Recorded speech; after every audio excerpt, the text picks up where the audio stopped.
जय शनिदेव, जय श्री राम भाइयों। आज का जो हमारा विषय है, गुप्तधन शक्ति ने कर दिया पति पत्नी को पागल। इसके बारे में आज हम आपको एक कहानी बताने वाले हैं, चर्चा करने वाले हैं, विश्लेषण करने वाले हैं। अगर आपने चैनल को फॉलो नहीं किया, सब्सक्राइब नहीं किया, तो पहले चैनल को फॉलो करिए, सब्सक्राइब करिए, लाइक करिए, शेयर करिए। जो भी आपको मैं जानकारी देने की कोशिश करता हूँ, बिल्कुल सही जानकारी देने की कोशिश करता हूँ। तो भाइयों देखिए, बात ऐसी है कि हमारे दादा गुरु के समय की एक कहानी है। और उस टाइम में एक घर में गुप्तधन था, खजाना था, उस पर शक्ति थी, टोटका था। और जिसके घर में था वो व्यक्ति हमारे दादा गुरु के पास में आया और दादा गुरु को बोला कि गुरुजी, मेरे घर में कुछ अजीब सी आवाज़ें आती है और कुछ अजीब सा कुछ भास होता है, जैसे कोई शक्ति है, नेगेटिव शक्ति है, आत्मा है, कुछ है। तो आप एक बार आके देख लीजिए और आपका जो ज्ञान है उससे हमें कुछ उपाय बताइए। तो दादा गुरु ने कहा कि ठीक है, मैं तुम्हारे घर को देखने को आ जाऊंगा। अब पहले जमाने के जो घर थे भाइयों, आपको तो मालूम है कैसे पत्थर के घर हुआ करते थे, जैसे कुछ उसको वाड़ा बोलते हैं, मिट्टी की दीवारें हुआ करती थी, मतलब पुराने घर हुआ करते थे।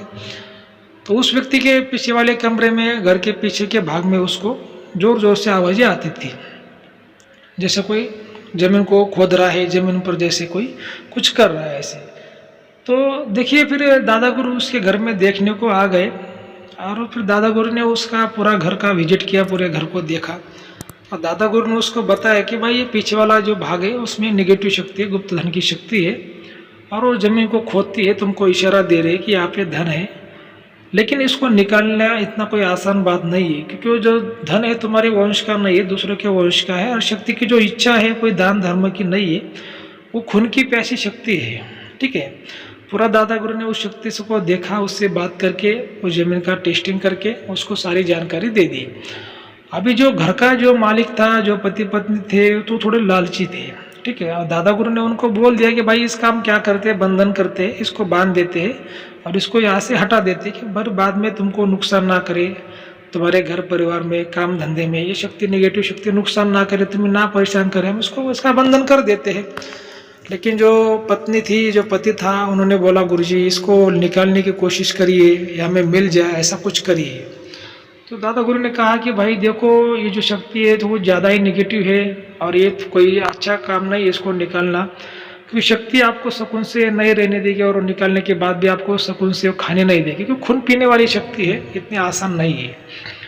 तो फिर भी जो पति पत्नी थे उन्होंने दादा गुरु की बात तो नहीं मानी और दादा गुरु ने उनको ऑफर दिया था कि इसका बंधन आप करवा लीजिए, उन्होंने वो भी नहीं माना। तो दादा गुरु हमारे वहाँ से निकल गए। वहाँ से निकल गए तो उसके बाद में वो पति पत्नी ने विचार किया कि कोई और तांत्रिक को बुलाया जाए और इसकी खोज की जाए और इसको निकालने की कोशिश की जाए। अभी देखिए भाई, वो हर जो गुरु होता है एक जैसा नहीं होता, कोई तांत्रिक लालची होते हैं, कोई ईमानदार होते हैं। वैसे ही जीवन में सही गुरु मिलना बहुत नसीब की बात होती है। ठीक है, जो हमारे दादा गुरु थे बहुत ही ईमानदार थे, उन्होंने कभी भी जीवन में 1 रुपया भी लालच से नहीं कमाया और मतलब उन्होंने कोई जितना भी कुछ कमाया ऐसा वो दान धर्म में खर्च करवा देते थे। जो गरीब लोग थे उनकी मदद करते थे, किसी का भी फ्री में काम करते थे। उन्होंने जीवन में तो कुछ मतलब बेनिफिट तो इस विद्या से कमाया तो नहीं, लेकिन जो खुद की उनकी जमीन थी दादा परदादा की, मतलब हमारे दादाजी के और भी पिताजी के दादा परदादा की, कम से कम ऐसी 40-50 एकड़ जमीन उन्होंने ऐसे लोगों की सेवा में खर्च कर दी। मतलब इतने वो भोले थे और इतने ईमानदार थे। ठीक है, और इतना ईमानदार गुरु उनको समझा रहा था वो पति पत्नी को, फिर वो नहीं माने, मतलब उनका बदनसीब, मैं ऐसा समझता हूँ। ठीक है, अब उन्होंने क्या किया, दूसरे तांत्रिक को बुला लिया और वो तांत्रिक था लालची।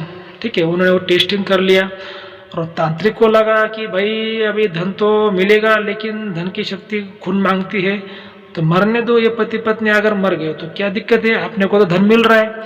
ऐसा वो लालची तांत्रिक था। फिर उसने क्या किया, वो पति पत्नी को झूठ बोला कि भाई आपको वो धन मिलेगा, शक्ति कुछ भी नहीं करेगी, हम धन को निकाल लेंगे, कोई टेंशन की बात नहीं, ऐसा वैसा उसने बोला। और एक दिन क्या है कि वो 2-4 लोग लेके आया और उनके घर में उसने वो धन का काम कर दिया। अभी धन का काम कर दिया तो नज़रबंदी करके उसने वो गड्ढा खोद दिया और बोला कि अरे यहाँ तो कुछ मिला नहीं है और वो जो धन था वो कोई जगह छोड़ दिया, चला गया, ऐसा वैसा उनको बोला। और नज़रबंदी करके उसने जो धन था उसके बोरी में डाल के, उसके बैग में डाल के जैसे वो लेके चला भी गया।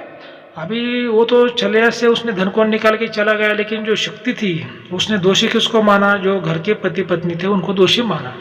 क्योंकि शक्ति तांत्रिक का नुकसान नहीं करती जल्दी, क्योंकि तांत्रिक को जब तक घर का मालिक परमिशन नहीं देता तब तक तांत्रिक वो घर पे नहीं आएगा और नहीं काम कर पाएगा। तो शक्ति फिर दोषी किसको मानेगी? घर वाले को ही दोषी मानेगी। तो शक्ति ने वो दोनों को दोषी मान लिया, पति पत्नी को, और वो दोनों को फिर पागल उसने बना दिया। और पागल बना दिया तो वो जो दोनों पति पत्नी थे, और फिर वो दिन भर ऐसे गाँव में घूमते थे, जोर जोर से हंसते थे, ऐसे खुले बाल करते थे, कपड़े भी बराबर से नहीं, मतलब पूरी तरह से वो लोग पागल हो गए। और वो इतना पागल हो गए कि बहुत पागल हो गए। उसके बाद में फिर जो पति पत्नी पागल हुए थे उनके कुछ मेहमान लोग थे, रिश्तेदार थे, और वो हमारे दादा गुरु को जानते थे। फिर हमारे दादा गुरु के पास में आए, उन्होंने दादा गुरु को बोला कि ये कुछ लोग पागल हो गए, आप इसका इलाज करवा सकते हैं क्या? तो दादा गुरु ने फिर देखा उनको, दादा गुरु ने बोला देखो मैंने इनको पहले बताया था कि इसका जो पीछा छोड़ दो, आपका बंधन करवा लो, लेकिन इन लोगों ने लालच में आके दूसरे तांत्रिक को बुलाया, और इन्होंने जो पाप कर्म किया है उसका ये फल है, भुगत रहे हैं। तो फिर उन लोगों ने बोला दादा गुरु आप कुछ मदद करिए। दादा गुरु बोला मैं कैसे मदद कर सकता हूँ, ये ना ही मेरे कोई शिष्य लोग हैं, और ना ही इनका मेरे ऊपर कोई भरोसा था, ना ही मेरा इनके ऊपर भरोसा था, मैं इसकी इनकी मदद नहीं कर सकता। ठीक है, देखिए कोई भी जो गुरु है ना तो मदद तो कर सकता है, लेकिन उसका शिष्य होना पहले तो बहुत जरूरी है।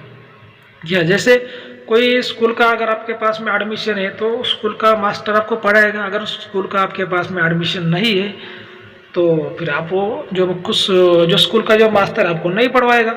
ऐसे जो रास्ते में ऐसे कितने भी बच्चे घूमते रहते, फिर उसको थोड़ी मास्टर लोग पढ़ाएंगे, नहीं पढ़ाएंगे ना। जो स्कूल में है, जो जिसने एडमिशन लिया उसको ही मास्टर लोग पढ़ाएंगे। वैसी बात होती है कि उनके अगर वो शिष्य होते तो हमारे दादा गुरु उसकी मदद भी करते, लेकिन उसने वो गलत भी काम किया, पाप का काम किया, लालच में आके काम किया, उसका वो फल उसने भुगता। और फिर लोग ऐसे घूमते घूमते बहुत 2-3 सालों तक वो लोग ऐसे पागल रहे। और उसका एक जो पति था वो जंगल में चला गया, वो कहा गया, जानवरों ने उसको खा लिया, मर गया, उसका कोई पता नहीं चला। और जो पत्नी थी उसने वो पागल ऐसे घूमते घूमते एक बड़ा कुआं था, उसने कुएं में वो गिर गई और मर गए। तो ये शक्तियाँ फिर क्या करती है भाई, देखिए ऐसा कोई लालची तांत्रिक आपको अगर मिल गया तो खुद का वो फायदा करवा लेता है और फिर आपका नुकसान हो जाता है। इसी वजह से मेरा मानना है कि जीवन में ईमानदार गुरु, अच्छा गुरु, ज्ञानी गुरु तो सबसे पहले आपको करना है। ठीक है, क्योंकि आपके जीवन में फिर संकट आना बंद हो जाएगा, संकट आएंगे फिर उसमें कुछ उपाय निकलेगा, संकट कम आएंगे, मतलब कुछ जो समस्या का हल आपको गुरु आपको बताएगा। ठीक है, लेकिन क्या होता है कि लोग ईमानदार व्यक्ति पर भरोसा नहीं करते और फिर बेईमान व्यक्ति के पीछे भागते हैं और फिर खुद का नुकसान करवा बैठते हैं। ऐसी कुछ बातें होती है। ठीक है, जो आपने अपने नसीब से जो होता है, हर किसी का नसीब होता है, लेकिन मेरा ये मानना है भाई कि जो भी आप करें ईमानदारी से करें और ईमानदारी का ही काम आएगा, बेईमानी का कुछ नहीं काम आएगा। ऐसी बातें होती है। और बेईमानी का भाई वो कमाने का भी क्यों और किस लिए कमाने का? मान लो अभी मैं कोई भी इंसान हो जैसे बेईमानी से कमा रहा है मान लो, तो वो तो कोई धन साथ में लेकर नहीं जाएगा, सब कुछ तो यहीं पर छोड़ने वाला है। और आप जिसके लिए छोड़ने वाले, किसके लिए आप आपका धन छोड़ेंगे? आपके जैसा आपका बेटा है, बेटी है, पत्नी है, उसके लिए आप धन छोड़ के जाओगे, बराबर। देखो, और भगवान श्री कृष्ण के जो बेटे हैं वो शराब पी के उन्होंने मतलब एक दूसरे को मार दिया, मतलब भगवान के बच्चों को शराब लगा, एक दूसरे को उन्होंने शराब पी के नष्ट हो गए। तो फिर आपने संतान का क्या भरोसा है? इसी वजह से पाप का धन हम किस लिए कमाएं? देखो, जब तक जिंदा है तब तक अच्छा करो, नेक काम करो, दान धर्म करो, कोई बात नहीं है। और कोई गलत इच्छा, कोई गलत लालच दिल में मत रखो।